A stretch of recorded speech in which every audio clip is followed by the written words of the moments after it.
Worldwide Wednesday. Flat out. Put some miles on her.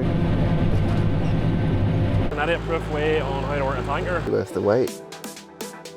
Meet the star of the show. The last 3 weeks I have been in New Zealand. Tick this one off your bucket list. When I saw you on the dance floor, oh, I saw you who saw me first. I guess it's history now, and I shouldn't care, but it still hurts. I didn't realize the danger, cause you're the end of the rainbow. And the music was so loud, didn't catch your name over this crowd. Girl, you should wear a name tag, cause all I wanna do is to know your name. Girl, you should wear a name tag, that's the only way that I get your name. Girl, you should wear a name tag, it's too important to be your name. People go and say when you walk by, girl, you should wear a name tag.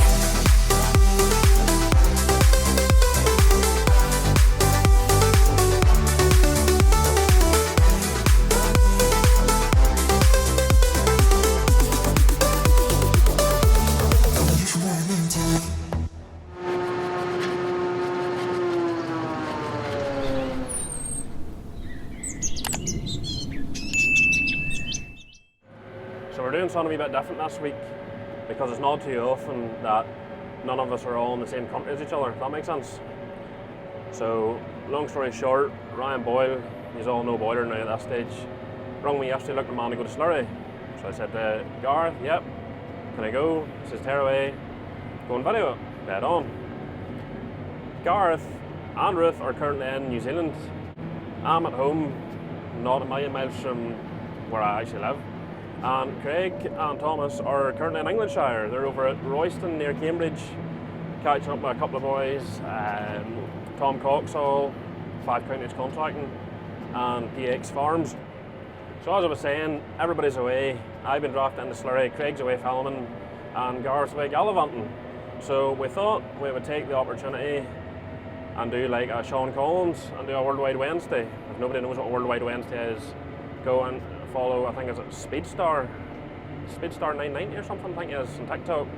Sean Collins from Daily Agri, we filmed him last year. And basically, he fires the camera around the world to all these different boys from the south. So I've actually got quite a handy number today because Ryan only lives 2 minutes up the road from me and saves me trekking to Ballymena for a day. Short enough cart with 3 tankers on. Me and Patsy are on the Red Rocks 3.5s with the RN 650s, and Scott is in the new Slurry cat.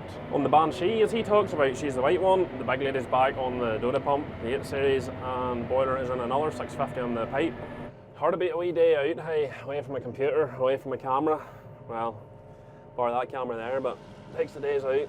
Not too often you get them all the same. I think the last day I was out was for Mackay on the 76 down triaxle. So ferrying Slurry is actually quite a handy number. I really do enjoy it because from a lazy man's point of view, there's not much to do. Bar nearly stole a tractor apparently.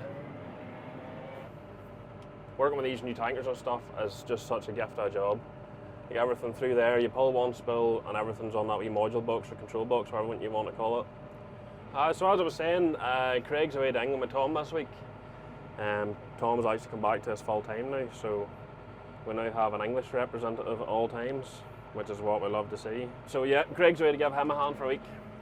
Myself and Catherine have just been sort of editing all week, hence why I wanted to run out because I was scunnered looking at a computer. And then Gareth and Ruth are both in the southern hemisphere. I don't actually know what part of New Zealand they're in at the minute. They were staying with Pa Nagel there for a day or two. And they were going to Andrew Quigley, and last I seen they were jet skiing on some lake, so how the other half do it. Fold her up, been backed away, been down, and there's a wee bit of a leak in that back door valve, so she starts to lift herself, so you need to close her every time, which isn't a big job, but you just have to remember and do it. So spreading slurry or ferrying slurry is probably one of the first things that any young fella or a young girl learns to do on the farm, but because I come from a farm with no tanks or no sheds or anything, I was probably a lot later than the rest to learn. So I think a lot of people take for granted the chances that some people have to learn different skills. But at the end of the day, if I can work a tanker, anybody can work a tanker. Put it that way.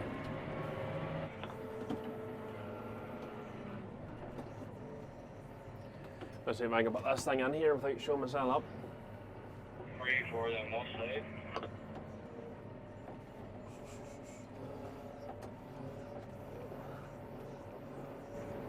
The pipe not left in a great place there, hey? And I'm not getting out of the movement because I'm a lazy driver.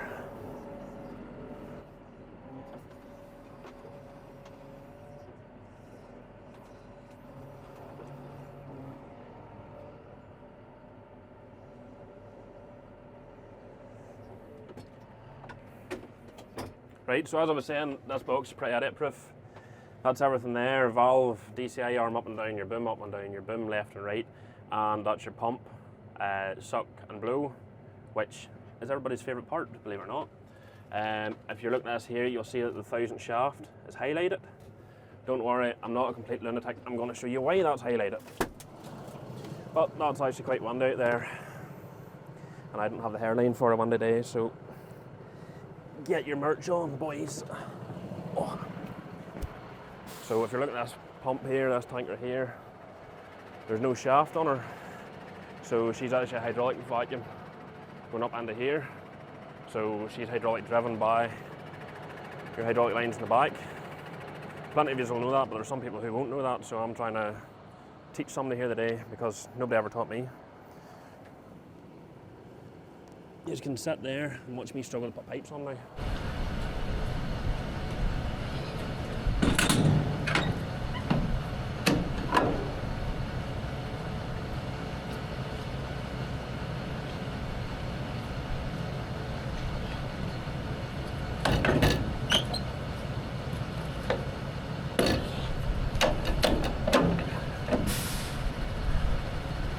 So if we go back up in here, pull that towards us, flick this here to fill, valve down again, and then this here's the pump. Lock that in, revs. I have my revs at about 1200 for the engine revs, and if we go back down the step, as you see, yep. That's our sucking. Pipes on, valves open, pumps going.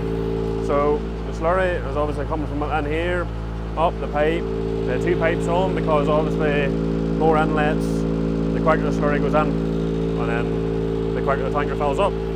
Plus, you know yourself, boys, 2's always better than 1. That's what she said. So that's pretty much an idiot-proof way on how to work a tanker. There is sight glasses here. A lot of tankers come with sight chips now. Big wheels, steering axle. There should be sight glasses at the back here too. Yeah. So it's not full yet, but it will start to fill up, obviously. And this man keeps a lot of nice Holstein cows. So other than that, I don't really know what else to tell you, so I'm going to pass you on to somebody else and hope you learned something today. Right, let's go. Where are we going to, Tom? We are in rainy Cambridgeshire Why is it raining? because we're here. The rain follows us, Craig. So we are with PX Farms for a few days. It's been quite eye-opening, hasn't it, Craig? Turn left. Yeah, we're 0.4 miles away and the rain's starting again. Yeah, It's quite an operation. and they're quite a well-known operation as Yeah. well. Which way are we going? Get the map up here. Craig's map skills are horrendous. No, they're not. They are horrific. There's nothing wrong with my map skills. It's just the bloke reading the map that's the problem. Yeah, no, there's just one time I missed an exit, and unfortunately it sent us a bit further on. A bit further on. Yeah, just a bit. Right. This is what we've come to see today. This is what we've come to see today. Spin the old camera around. Yeah. Big gear. So what do you think of PX then, Craig? PX is pretty impressive, like. Bit different to your outfit at home, or? Yeah. This has somehow been the week of the YouTube, hasn't it? Yeah. 'Cause Yeah. Coxalls, they're making YouTube videos, and so is PX. So it's becoming more of a common thing. Yeah. Getting to video someone that's used to the cameras, like it's Yeah. makes life so much easier. Why did you call me out to England to start with? Actually, must bring this up. I had a little bit of an accident with the drone last week. Oh, did you? So I needed a bit of backup. Needed a bit of backup. I needed a friend to come and fly a drone for a Right. Okay, so I got called out to the English division to help Tom out with his wee accident. Yeah. But the These trees, they're awful for just jumping out at you. I know The way they move about, like. They do that now and again. Yeah, it's pretty shocking. annoying. Yeah. Shocking. Why did I have to turn around on the way here to go and get you my dad's wellies? Because I forgot my work boots. So we're kind of even here, really, then, this week, are we? You know, are we going to... Maybe. And why am I in the passenger seat using the maps too? Because we flew to Birmingham Airport, right? I get in the car, and you'll see here, look, there's circles on the windscreen. That's because Tom is using a TomTom to get around. I just like old traditional ways. And where's the radio, Tom? Down here. Oh, down here. Like, It's so when I'm flying the drone, I don't have to have the car running, wasting diesel, just to listen to the radio. I can pop the aerial up on that, and I can have the radio playing. for reference, Tom's only 20 years old. And There's method behind my madness, Craig. He's using a TomTom to get about. I'm not listening to this A negativity. TomTom. I'm putting my field boots on and I'm going to film stuff. A TomTom to get around. The wind's nice, He Craig. has the radio to listen to in the car. He's actually, like, I'm pretty sure he's only really, he's actually 60 years old, but in a 20-year-old's body. Leave me alone. He's had a tough week crashing his drone, and he's all upset about it. And then he took us here to the rain, so. But we've had a pretty good week, other than the small bit of rain we've been Yeah, having. we've got some good stuff. Should have 2 pretty mega videos now. Some big farms about here too, and dry ground. Everything's just huge around here. Yeah. Like, it's a different world even compared to Shropshire. Yeah, yeah. It's Even very, though- it's very flat compared to Shropshire, anyway. Yeah, even though it all ends in a shire. Yeah, true. Yeah, so we didn't get to meet the star of the show, James, now this week. No, he's on his holly bobs this week. He is on his holidays. I don't blame him. The weather's rubbish. That's the way to do it, like. That's proper farming, Yeah. being fit to be able to go away and go on holiday. I think that's the way to do it, like. Then Coxalls, they were an impressive outfit as well. Yeah, yeah. Them serious dribble bars on those things. And the black fence were just beautiful. They're busy setup. And that noon was proper interesting as well. Yeah, I like what that. about that? Something really different. That's Like mad. a self-propelled slurry mixer. It's mad. It's mad. You can see from the drone shots that you got though the job it was doing. Oh, You know, you it could was swim it in was the it was digestive. it was impressive. And it cost nearly as much as a self-propelled forage harvester. Gotta have the work lined up for it. Oh, you would, alright. The old Tiguan's done well this week, Craig. Yeah, Tiguan. Put some miles on her again. Yep, she's working away. How long did it take for your pizza to come last night? Ah. We waited 50 minutes for a pizza last night. 5-0. Yeah, 5-0. That was pretty depressing. Wasn't really worth the wait either, was it? I to be fair, it was quite nice. Yeah, but it was a bit thick for me. It was a bit I thick. like the thin ones. You like thin pizza? Yeah. Yeah. The struggles that we have day to day, I like know. waiting for pizza. Waiting for pizza, waiting for rain to disappear. It's just never simple, like. No, but all in all, we've had a great week in Cambridge. Yeah. Never been to Cambridge. This is my first time. Tick this one off your bucket list, Craig. The England bucket list. Yeah. Where else is on your bucket list? Nowhere. I don't have one. I lied. I can't wait to see the controlled traffic farming at harvest. Yeah. Be That's another interesting. thing I couldn't get my head around. Well, I'm starting to.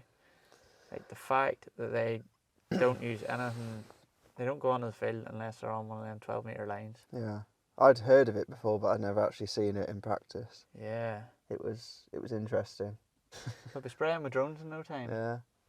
You want to get good at flying drones? Yeah, well, maybe not employ you.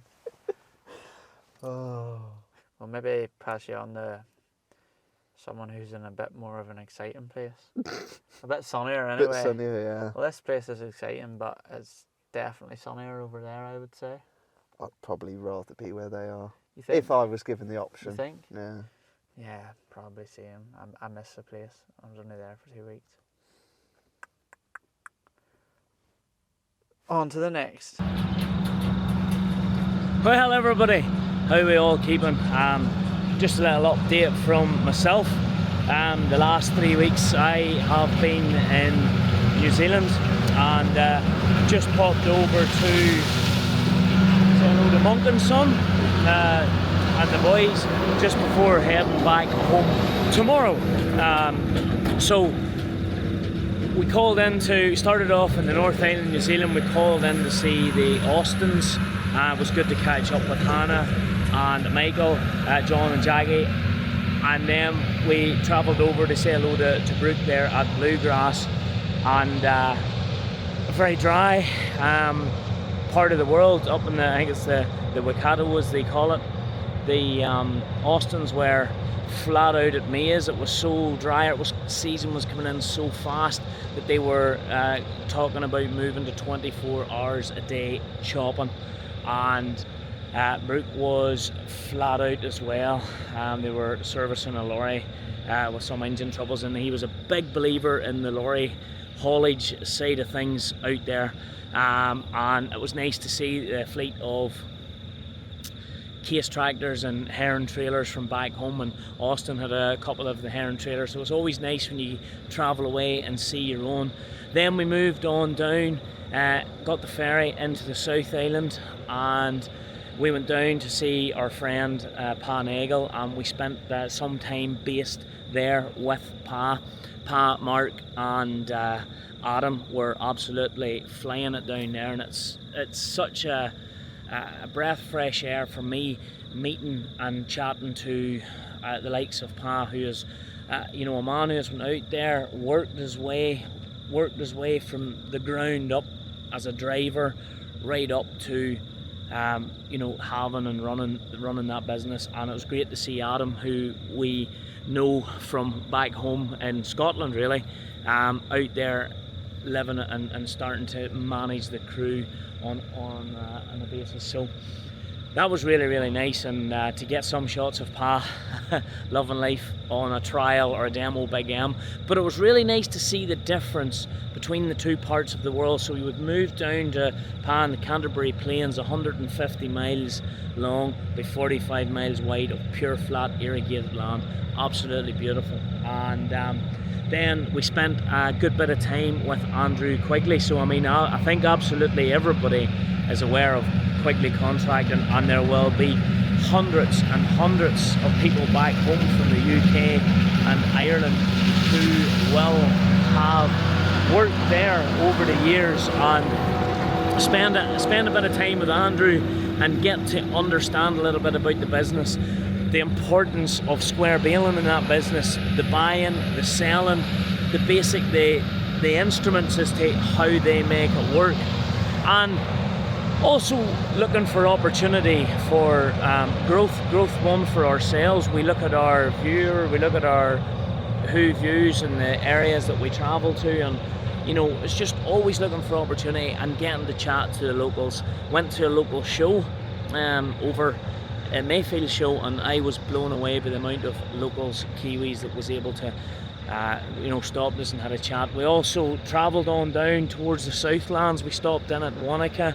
I wanted to meet Tom and Luke from Green to Gold, and ended up spending a bit of a day with those guys, and it wasn't really planned. It was absolute treat, because I remember when we did the video Green to Gold, probably just over a year now, I remember watching the video going, this is unbelievable. This is just, there's that video out, the saying out there that Kane had come out with at the time is done all right, you know, probably the most scenic place in the world you're going to get. And I really liked some aspects about how the New Zealand lifestyle, it really appealed to me. You know, how they work, how share farming can work, how dairy farming can work. Got a chance to spend a little bit of time on a dairy farm and chat to managers about the Kiwi cross, how they do it, why they do it the way they do it. And then obviously we went down to Queenstown and then bounced over to Melbourne, and basically just spent a day's holidays here with Monk and Son. We're actually cruising about with Aaron today, who was on our original video, and he's managing 3 crews in northern Victoria, bottom of New South Wales, and we got, you know, we spent a bit of a day with him just doing what he does. With Rangi up on the chopper here, flat out, and they're cutting sorghum, and they're now cutting sorghum with the Domai disc head, which is something a wee bit different, because disc heads wouldn't be a thing here in Australia that much. So I think Monk and Son have had a tremendous season. The work has been quite frightening, I think, at times. What has changed from we were last here, Monk and Son and Conor and Craig, right before Christmas, so big video coming soon. But Monk, the big surprise is he has bought a John Deere forager. He's a class man at heart. The John Deere's doing well, it's doing a good job for them. But the big surprise is, or the big thing is, they have all the class harvesters now fitted with the Green Star and the sensors for the information for the dry matters, the yields and all the rest of it. So they really like the John Deere technology, and they have that now implemented via bridges and all that fancy talk into the class forager. So that's a big thing. There's 6 new Icon fast tracks added to the fleet since then. I think there's more on order, and he has stepped on up from the tri-axle Smith trailer to the quad axle, but he has went quad axle wide body. I've seen some of them today. It's when you see the tri-axle, which I think is a big trailer and is a very big trailer back home, when you see the tri-axle coming along and you see the quad axle coming in with the 4 axles, and it's 70 cube versus the tri-axle at 50 cube, you know, it's not quite, but it's nearly half as big again between length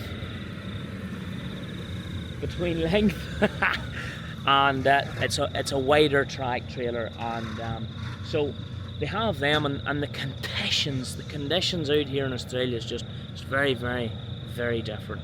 And you know, 2 absolutely brilliant countries in their own way, but Australia, there's a lot of push, a lot of growth. And you know, without being smart, we're effectively standing nearly in a desert here, apart from the fact that we have the irrigation, we have the banks, and we can flood out and grow the crops. And this particular farm here, this is one of their first times trying working with the sorghum, which will be really interesting to see. And that Domai header is doing an absolute cracking job. So they've 2 of these, and I think Sam has another bigger one ordered. And other than that, you're always cutting it with a maize front, but the disc head running nice, running real nice. But anyway, guys, home tomorrow, videos will be to come. I have really enjoyed this wee look round, and to meet and chat to all the young ones from all around the world, from Germany, Holland, Ireland, Scotland, Wales, Africa, England, you name it. I've met people in the last 3 weeks from all around the world with one passion, one common passion, and that's agriculture and loving life, enjoying life, and making a few pound. And that's what it's all about. You'll certainly make a few pound here in Aussie land, but New Zealand's a lot more about the lifestyle, and that's kind of how I'll break it down.